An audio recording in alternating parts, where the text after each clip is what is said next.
Welcome to the Flame Tree Myth and Fiction podcast. Hello, and welcome to February's Inside the Industry episode.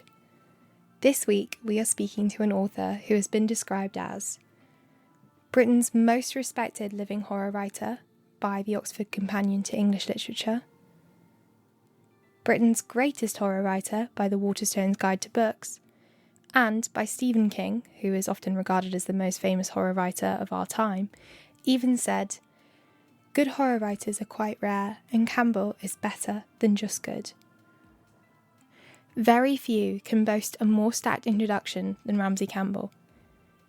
We caught up with him last year at World Fantasy Con in Brighton after the release of his latest novel, An Echo of Children. You may remember it from our October episode, Not So Alive and Spooky, when Nathan read from the book.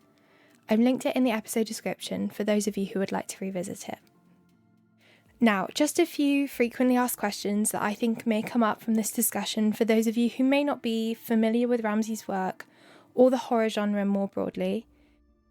Ramsey actually celebrated 60 years of being a published author last year, so he's had an extensive and experienced career, with some of his work even being developed for TV shows and films like The Nameless. We refer to Lovecraft and M.R. James in our discussion, who are both greatly influential horror writers who wrote in and around the early 20th century. They're best known stylistically for building ominous dread, a characteristic that many perceive in Ramsey's work as well. Collections of their work were published by us, with the addition of an introduction from Ramsey as part of our Ramsey Campbell Special Edition series, which is what we were referring to in the conversation. So hopefully that serves as an adequate introduction, but before I play our conversation back for you all, I'm going to preface this by saying I was a bit nervous about meeting such a legend within the genre, so if that comes across in the interview, I'm sorry, but I think most of us would feel a little bit starstruck. Anyway, here is my conversation with Ramsey Campbell.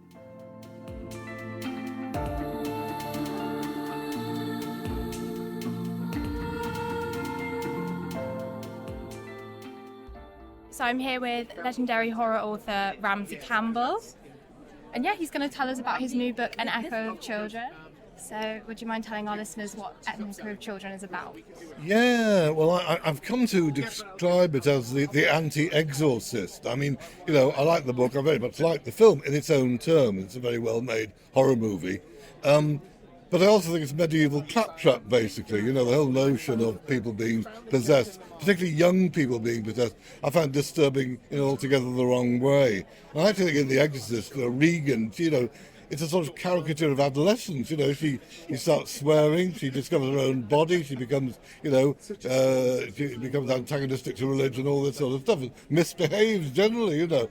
Well, that you get over that, you're a teenager, and then you don't come on as a priest to exorcise the poor creature. And to be more serious, you know, in a more general sense, I actually think that attempts to exorcise children younger than that are a form of child abuse. I mean, you know, frequently lethal, far too often fatal.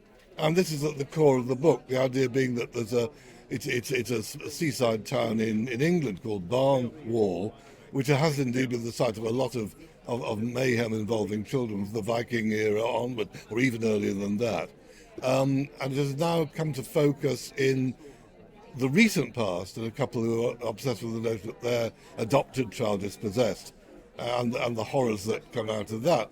Now, that has been dealt with, but a young couple move into the same property, or, you know, with the same site. It's the bad place, as Steve King would call it, and become equally convinced that there's something wrong with their perfectly fine young son. And it's seen through the viewpoint of, well, of one of the two grandfathers, but basically central to the book is the pair of grandparents. I mean, Jude is convinced that something is very wrong. Tom, through whose eyes we see it, is not so convinced. You know, is it simply, you know, old age that's getting the better of his wife? This is sort of the core of the book. But there is a supernatural element, I think. Although, how should I know? I only wrote it. And I guess the question leading on from that is, where did you find the inspiration for this book? Was it from The Exorcist, or was it because of real exorcisms that happened? It was something, yet again, something different. It's often, you know, two ideas conflate. They lie around in my notebooks for who knows how long. And then suddenly I think, well, those two fit together. Suddenly, here's a novel, In this case, what it originally was this strange, I think, equally medieval notion that you sometimes see is that somewhere like, let's say, 10 Wellington Place, the site of atrocious crimes. I'm not sure if I think it did happen in the case of that particular one, but certainly real instances where the local council buys up the property after the case has been, and they've been put to jail or whatever's happened to them, and they demolish the property and they pulverize the bricks, and clear away every possible trace, as if there's something evil in the very substance of the place, or it's recorded something. It's the old stone tape idea, Nigel Neal, if you like. I mean, there is this whole, which is very disturbing idea that souvenir hunters will come by and they'll take away bits of the building while it's being demolished. The Lord only knows what they do with those. Probably another novel in that, which I'm just about to. Now I think about it, I've got to write it down as soon as we finish talking. Next book, yeah, that's right, the companion volume. But I just thought that is weirdly medieval. Contemporary councils behaving in this fashion, and this led onto the other basically, which I, as I've already said, find hugely medieval, the exorcism notion. Those two things came together, and I thought, hello, that's what this book is going to be about, and there it is now. Amazing. And a beautiful edition, may I say. Yeah, the Ramsey Campbell special editions, they're all very shiny. They are. And I guess in terms of you've had such a long career and you've written so many books, but where do you continuously find the inspiration for things? Oh gosh, I've got more ideas than I know what to do with. I mean, I've got notebooks full of them. Well, I mean, these days I've got my phone full of them as well, because I used to carry notebooks with me. There's one thing I do disagree with Steve King about. He's actually said, if you forget an idea, well, it wasn't worth remembering. Well, I think he's just justifying himself and telling himself, I forgot something, but it was okay. I didn't need to remember it. Me, I always think, yeah, that was my best idea, and I've just forgotten it. So I'll get up at 3 a.m, and wake poor Jenny up. Well, I hope I don't actually go out on the landing and record it on the phone these days. But it can come from absolutely anything at all. I mean, you just heard me do it, with the alternative version of the demolition of the bad place. There is another story in that, I think. I mean, well, I'll give you a better example, because the previous novel of mine that you published, the new one, The Incubations. Now, those notes from 40 years ago, and I'd forgotten even I had them. I was just looking through some notes to do the afterword to an old novel of mine. I realised, good heavens, there's this other set of notes at the other end of the notebook I've totally forgotten about, which is about twin towns. The idea somebody goes to visit the town that's twinned with his in England or Britain, and discovers there's something very strange about it. My idea was maybe a town of black magicians or something, but I couldn't really make that work. I didn't see where it would go. And then I came back to the notes. I suddenly thought, well, why were there twin towns at all? And of course the reason was, immediately after the Second World War, it was an attempt to, re-establish relationships with Europe, I mean Germany in particular. So, you got Dresden and Coventry being twin, for instance. So I thought, well, okay, let's say the Bavarian Alps, something like that. Could there be some legend there that our visitor from England would bring back? And I looked it up and I thought, good Lord, I'm not going to spoil the book for anybody, but I just thought, I didn't realise that meant that. There is an Alpine legend that's actually virtually given the name to the language. And once I knew that, I thought, hang on, here's a book. And there again, indeed, was a book. So after that The Incubations, that was last year's book. Wow, I didn't even know that, to be honest. I didn't realise that twin towns were actually I'd not realised. That's right. And so once I realised that, here's the book, and sometimes it's just as simple as that. It's that one insight, and the rest sprouts out of it, I guess leading on from that, do you take inspiration from where you live as a setting, or people that you know as characters? Yes, both. Both. I mean, particularly places where we live, or places where we visit. I mean, you've got 13 Days by Sunset Beach, the one that you've done of mine. And that really came out of, we always go to a Greek island for our summer break. We tend to go back to Crete, but we also go around and find different ones.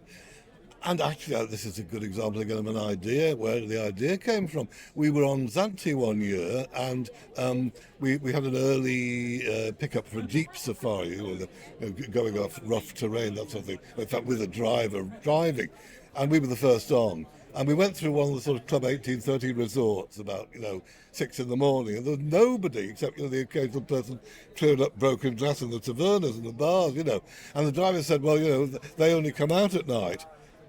And I thought, hello, hang on. And luckily I had my notebooks with me. And by the time we reached the end of that trip, I actually thought I would never write a vampire novel because I didn't think I had anything to say. Not that, I think other people have said I thought everything that needed to be said. But I did get an idea, and it became 13 Days by Sunset Beach. But what I, in that case, tried to do was use all the things that we'd encounter, the things you encounter on a Greek holiday, the icons and the little roadside shrines and all that sort of stuff, and incorporate it in the book, but give it that little strange turn to make it that much more uncanny. And that's where that one came from. I mean, they only come out at night. It's like absolutely, absolutely, yes. It's a horror novel in 6 words. Exactly. That's right. I guess, has it always been horror? Have you ever tried to write in a different genre? Well, yes. I mean, I have tried, but then again, I have done. There are two quite slightly separate things. I mean, in the 90s, horror imploded.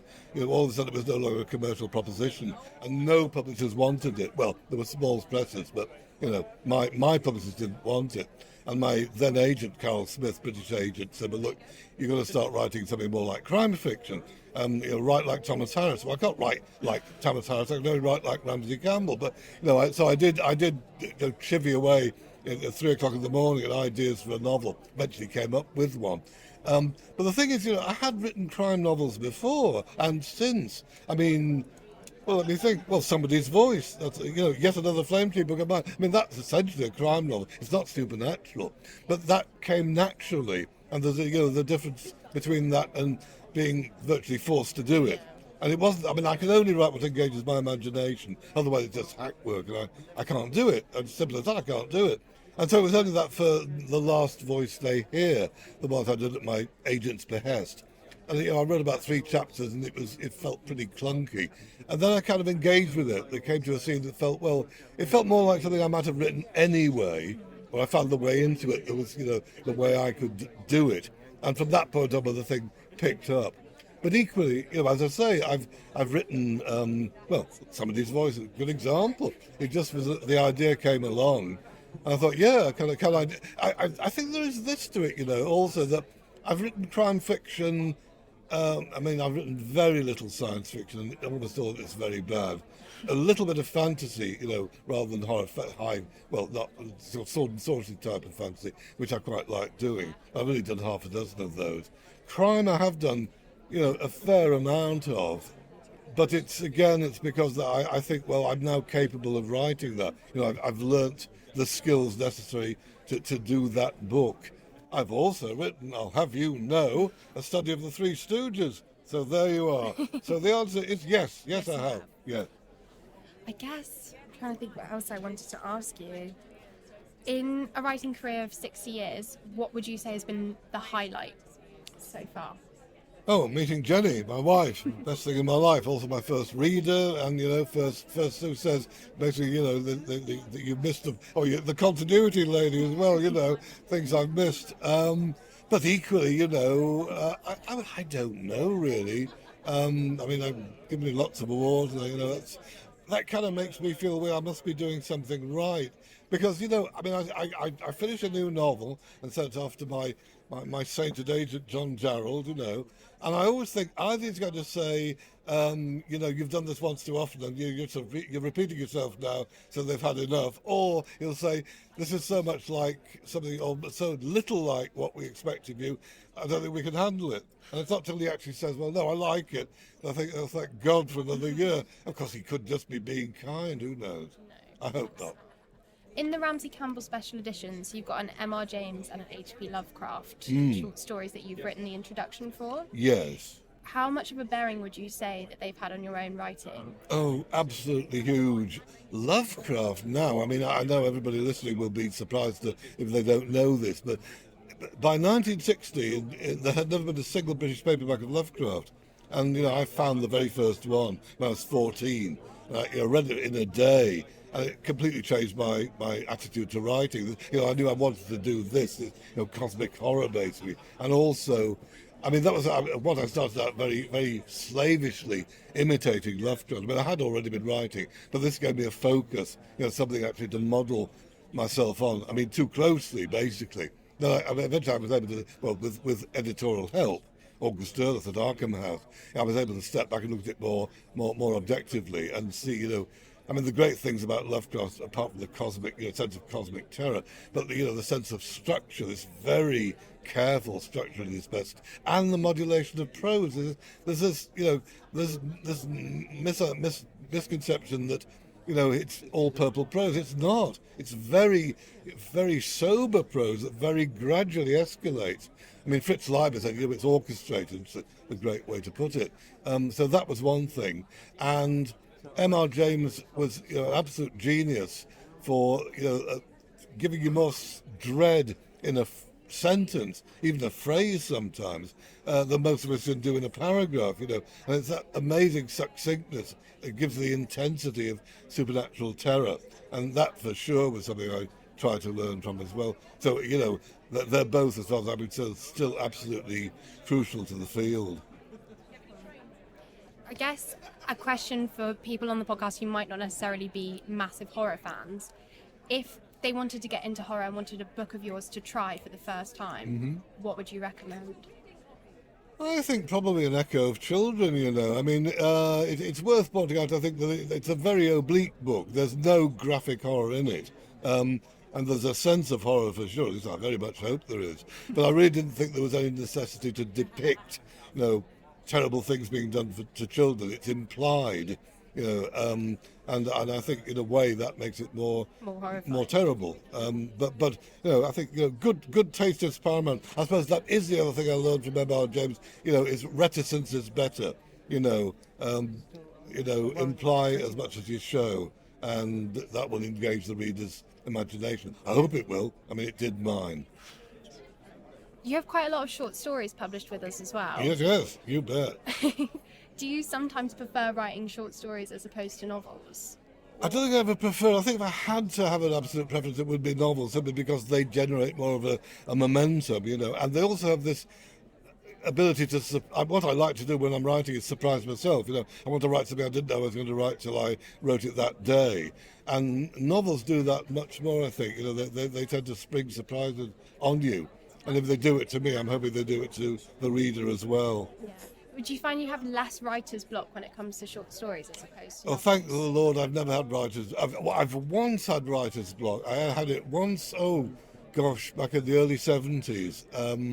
It was basically just me being, incompetent. Because basically what it was, I started the story, and then I thought, okay, tomorrow I didn't feel so much like writing it. I wasn't writing full time then.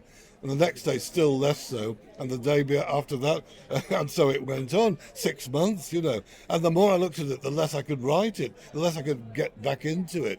And ultimately, the only way I could get back into it was kind of starting again. It explicitly says, that's how the story started, or this is. So, then off I go again. I should really have incorporated that whole first section, which is just a clump, into the body of the narrative.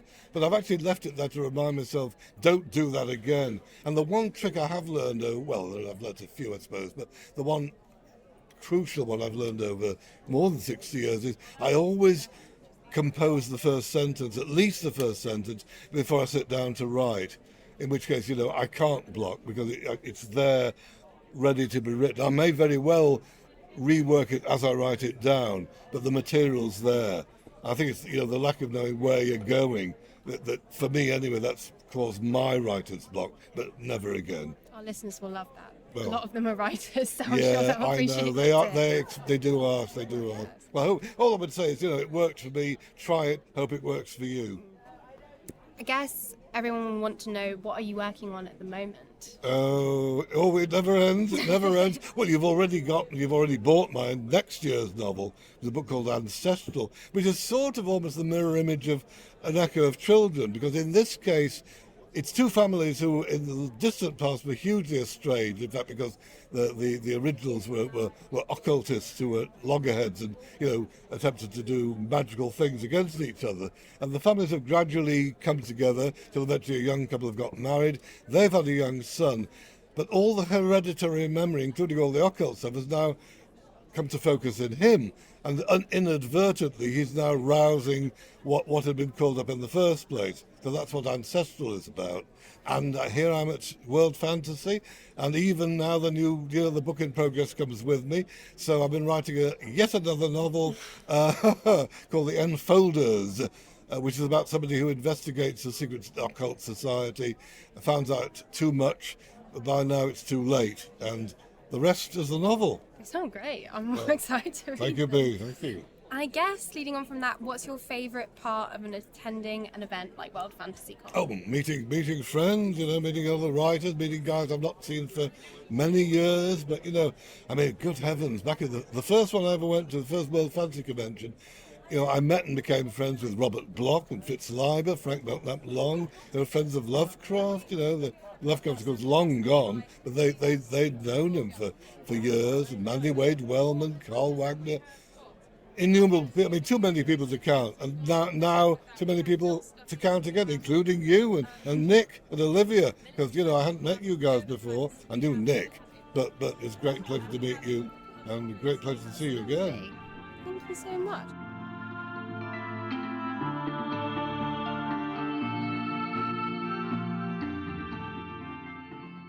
I hope all of you enjoyed that and maybe learnt something new, even if you are a long-standing fan of Ramsey's. I think the part that I found most interesting when I was speaking to him was that his ideas just seem to be bottomless. He manages to see stories where the average person wouldn't, and weaves them into something that could terrify generations. We recorded lots of interviews at World Fantasy Con, so you may be wondering, why release this one now? Well, I'll tell you. This month, Flame Tree published a new edition of Ramsey Campbell's 80s horror novel, Incarnate. I'll read a brief synopsis for you all.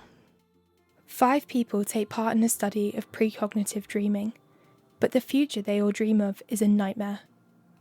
11 years later, the dream creature they released creeps into all of their lives in shapes they don't realise are dreams. Chilling, isn't it? This one will be a perfect one to pick up if you're an 80s horror collector, or if you're simply looking to read one of the literary greats of horror fiction. In addition to that, keep your eyes peeled for Ramsey's other upcoming books. And thank you so much for listening, and I hope you enjoyed this conversation with Ramsey as much as I did. We'll see you in March for another episode on our brand new anthology, Southie Terrors.